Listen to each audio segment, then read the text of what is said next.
Concept है option D में, वो ऑप्शन डी आप ध्यान से देखिएगा। बोला है कि b इक्वल टू 8 तो x equal to 3 is a root of quadratic equation इतना, ठीक है।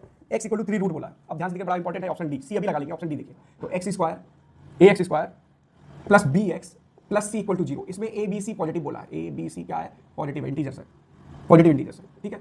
और अगर b कुछ भी हो, a b c जब पॉजिटिव इंटीजर है तो इसके रूट क्या होंगे वो आप देखिए। तो ए अपवर्ड ओपनिंग पैराबोला, आपको ये पढ़ा होना चाहिए कि यार ये एक्स एक्सिस को ए ग्रेटर देन 0 है, पॉजिटिव है तो ऐसा अपवर्ड ओपनिंग बनेगा, ओके। तो मैंने मान लो ये बना दिया, ऐसे बनेगा अपवर्ड ओपनिंग में, या तो ऐसे बनेगा। दो इसके ग्राफ हो सकते हैं, एक ऐसे हो सकता है या एक ऐसे हो सकता है। ऐसे भी नीचे से भी कट करता हुआ जा सकता था, लेकिन बोला सी पॉजिटिव है तो यहाँ ऊपर ही कट करेगा। सी होता है ना, यहाँ पर आपको पता होना चाहिए 0, सी होता है, तो ये ऊपर ही कट करेगा, ओके।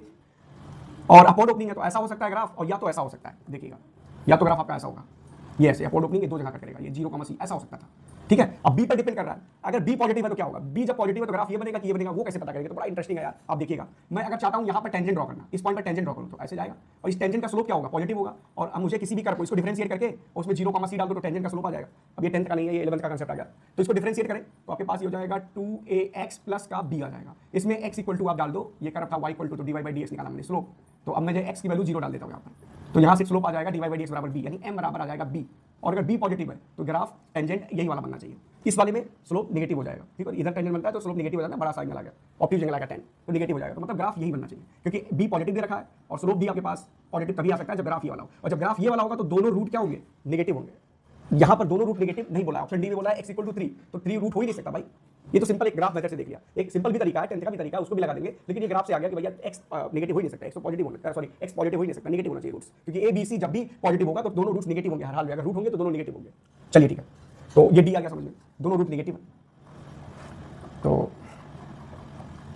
अब क्या कर सकता हूं मैं? दोनों रूट नेगेटिव है तो ये ऑप्शन डी हो गया। ऑप्शन सी पर फिर से चलते हैं यार, ठीक है। अच्छा, डी ऑप्शन को एक और तरीका है ना, उससे भी कर लेते हैं ना। बोला है कि b इक्वल टू कितना दे रखा है 8 और x इक्वल टू 3 रूट दे रखा है। एक काम करते हैं 3 डाल देते हैं क्वाड्रेटिक इक्वेशन में रूट के लिए, तो हो जाएगा यहाँ पर आपके पास 3 डालूंगा तो मैं क्या हो जाएगा क्वाड्रेटिक, तो ये 9a plus 3b plus c equal to 0। और a b c ये थे तो इसमें डाल दो, ये जो इन्फॉर्मेशन दे रखा है। तो यहाँ से हो जाएगा 9a plus 3a plus 3d plus a plus 2d this equal to 0। ये बेसिक मेथड है, ग्राफ नहीं है इस वाले में, ऑप्शन डी के लिए मैं ग्राफ नहीं यूज कर रहा। तो ये हो जाएगा 12a यानी 13a plus 5d this equal to 0। ये क्वेश्चन हो गई। और b इक्वल टू 8 था, b की वैल्यू थी a प्लस d, तो ये a plus d equal to 8 था, ओके।